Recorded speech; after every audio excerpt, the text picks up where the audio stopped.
ఓం శ్రీమాత్రే నమః. శివారాధ్యే ఐశ్వర్యప్రాప్తి అని శాస్త్రవచనం.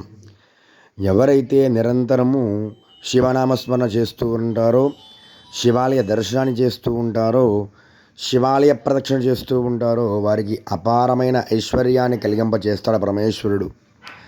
అటువంటి ఈ కార్తీక మాసంలో ఎవరైతే ఈ పుట్టమట్టితో అలంకరించిన లింగార్చనను ఆరాధన చేస్తారో వారికి కొన్ని వందల దేవాలయాలను దర్శనం చేస్తే ఎంత ఫలితం వస్తుందో, ఈ పుట్టమట్టితో చేసిన లింగాకారాన్ని ఏర్పరిచిన జ్యోతిర్లింగ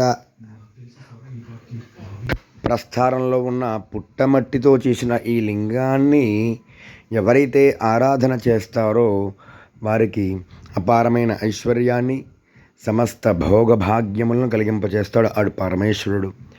అటువంటి ఈ పుట్టమట్టితో చేసిన లింగాకార ప్రస్థానాన్ని మీ అందరికీ చూపిస్తూ, ఆ పరమేశ్వరుడి యొక్క అనుగ్రహం మీకు ఎల్లవేళలా ఉండాలి అని రేపు కార్తీక మాసం సోమవారం సందర్భంగా మీ అందరికీ కూడా ఈ లింగాకారాన్ని చూపిస్తూ, ఆ పరమేశ్వరుడి యొక్క అనుగ్రహం చేత మీకు వంశాభివృద్ధి కలగాలి అని, మీరు మనస్సులో తలచిన కోరికలన్నీ కూడా నిరాటంకంగా నిర్విఘ్నంగా నెరవేరాలి అని ఆ పరమశివుని మనసారా ప్రార్థిస్తూ, ఓం దేవదేవ మహాదేవ నీలగ్రీవ సదాశివ భావనాతీత భూతేశ పార్వతీ పరమేశ్వర